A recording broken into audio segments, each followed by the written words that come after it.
Bonjour, toujours ravi d'être sur le plateau CGTN. À mon avis, la dernière déclaration de l'OMS demandant un nouveau cycle d'enquête sur les origines du Covid-19 est le résultat d'un détournement de la science par la politique, tout simplement.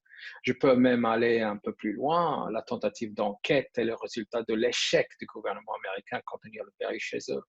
Le clivage politique aux États-Unis se répand à l'échelle internationale, comme on peut le voir.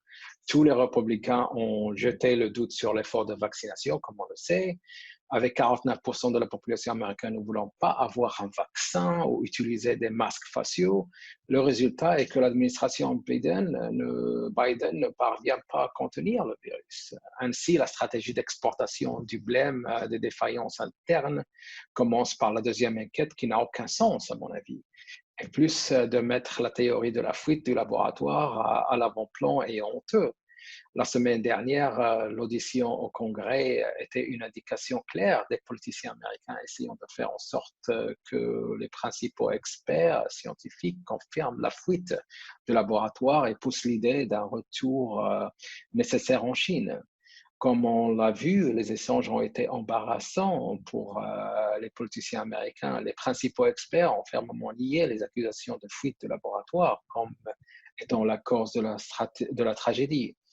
Il est dommage que de nombreuses nations de l'hémisphère occidental soient hypocrites en utilisant l'OMS comme un outil de promouvoir, de promouvoir des agendas politiques au lieu d'utiliser l'OMS comme un outil pour apporter la cohésion entre les nations, d'autant plus que le monde souffre à tous les niveaux aujourd'hui économiquement, socialement, comme on peut le constater.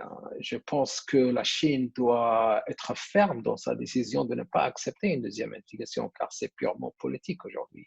Je ne vois aucun ajout scientifique à cette demande, carrément.